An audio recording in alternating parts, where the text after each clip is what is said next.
Welcome to the deep dive. This week, we're diving straight into those Champions League quarterfinal first legs. We've got the sources, and the plan is to really pull out the most interesting, the most important bits for you, more than just the scores. Absolutely. Yeah, these first legs, they gave us quite a bit to chew on. Some real talking points beyond just the final results. Exactly. So the matches we're covering are Bayern Munich versus Inter Milan, Arsenal against Real Madrid, Barcelona taking on Borussia Dortmund, and PSG versus Aston Villa. And just to quickly set the scene with the scores, Inter won 2-1 away at Bayern, bit of a shock there. Mm. Arsenal beat Real Madrid 3-0, pretty emphatic. Barcelona cruised past Dortmund 4-0, and PSG got a 3-1 win at home against Aston Villa. Right, so four really distinct outcomes there. Setting things up nicely or maybe nervously for the second legs. We're going to look at, the key moments, the tactics behind it all, and what these results really signal for the return games. Okay, let's jump right in then. Bayern Munich versus Inter Milan. Bayern losing at home, that's big news in itself, isn't it? Doesn't happen often. It really isn't. You think Bayern, especially the Allianz, you think goals, you think power. But what's interesting here, and the sources back this up, is how Inter kind of tactically outsmarted them, perhaps. It wasn't just luck. Right. They seemed really organized. Yeah, Inter seemed to have a clear game plan. It wasn't just about defending. It was about disrupting Bayern's flow. So Martinez and Lukaku got the goals for Inter. Miller pulled one back for Bayern. But tactically, what did Inter do so well to keep Bayern relatively quiet? Well, the consensus from the sources is Inter's defensive shape was key. Very compact. They squeezed the space in midfield, didn't let Bayern's creative players get on the ball in those, dangerous little pockets they love. Forcing them wide, maybe? Exactly. Forced them wide, and then you've got Skriniar and Bastoni in the middle who, let's be honest, had fantastic games, according to the reports. They just had their way cross after cross. Right. So Inter basically cut off the supply line through the middle. That seems to be the main takeaway, yeah. And it shows, real tactical discipline from Inter. They weren't just sitting deep and hoping. They knew when to press, when to hold their shape. And that solid defense, well, it gave them the base to hit Bayern on the counter. Which obviously worked. Leading to the goals. Yeah, for Bayern now. Yeah. Immense pressure for that second leg. Yeah, huge pressure. Going to the San Siro, needing to score twice, at least, against that defense after seeing this. That's a massive ask. Did the sources hint at any potential chinks in Inter's armor that Bayern might target? A couple of mentions, yeah. Some suggested that maybe when Inter's wingbacks push really high, there might be space out wide behind them. Quick switches of play, perhaps. But Bayern would need to be way more clinical than they were in this first leg. Interesting. Okay, let's switch gears. Arsenal versus Real Madrid, 3-0. That's not just a win. That's a statement against the kings of the competition. Well, it's a huge statement, yeah. The word masterclass Yeah. keeps popping up in the sources describing Arsenal. To beat Real Madrid with all their history and experience by 3 goals. It really says something about maybe where Arsenal are now in Europe. Saka, Martinelli, Odegaard scoring, the key men delivering. What was it about Arsenal's game that Real Madrid just couldn't seem to handle? The big thing, overwhelmingly, was the press. Arsenal's high press. They were just relentless, apparently, hounding Real Madrid players deep in their own half, forcing mistakes, winning the ball back high up the pitch. So they never let Real settle. Pretty much. The sources really stress how Real Madrid's midfield, usually so calm and controlling, was just constantly hassled.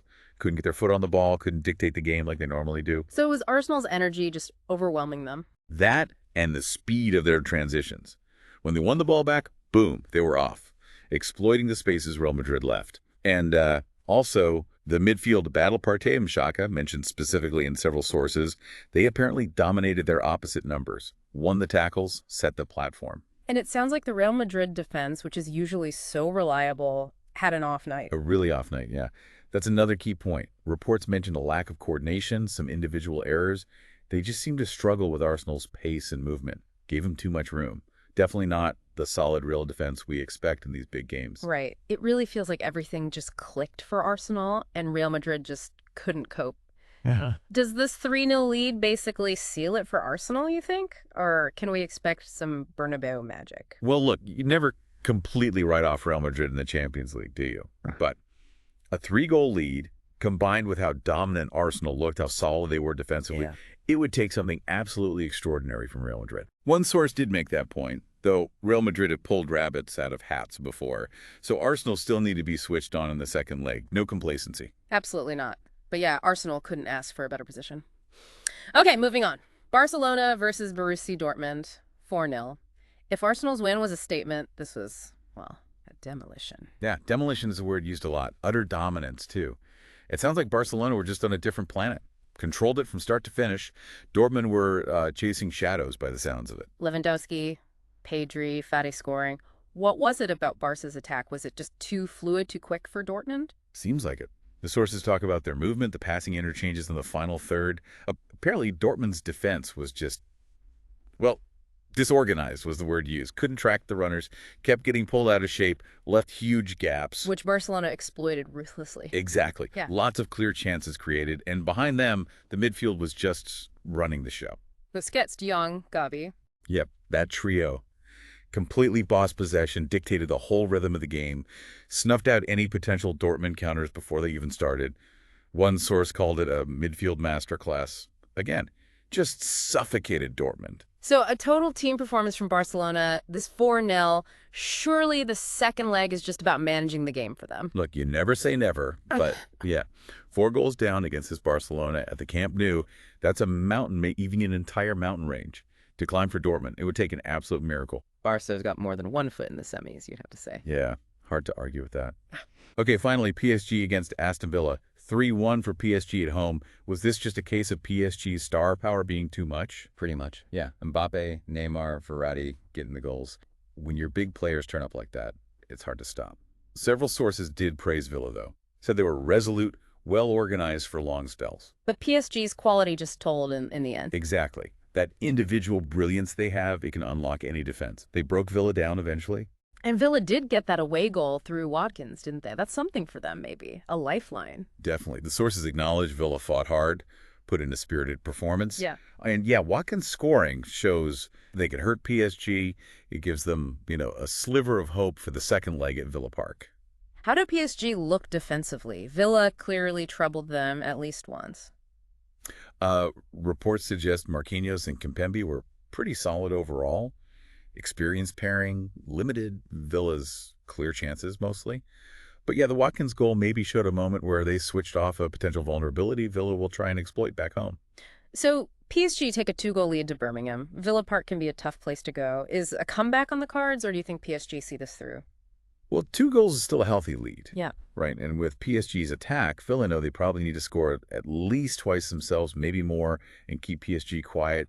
That's tough. Villa at home, the crowd behind them, they won't give up. The sources paint them as a team with real fight, but PSG just have so much quality all over the pitch. They're definitely the favorites to go through.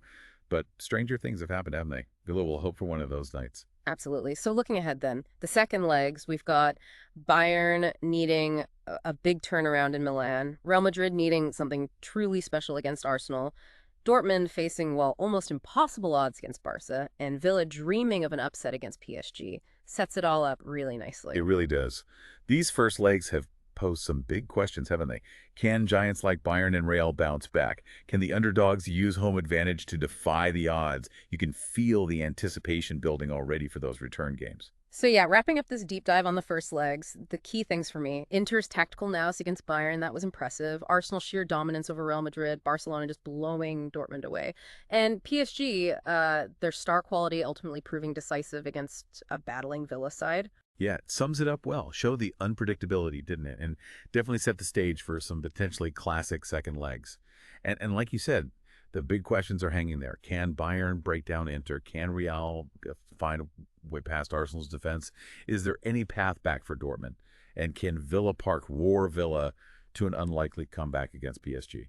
Right. And maybe here's something for everyone listening to think about. Considering everything we've just discussed, the tactics, the scores, what's the one key adjustment you think each of those teams playing catch up? So Bayern, Real Madrid, Dortmund, and Villa, what's the single biggest change they need to make in the second leg to give themselves the best shot at turning it around? Definitely promises to be a fascinating couple of weeks ahead. Thanks for joining us for this deep dive.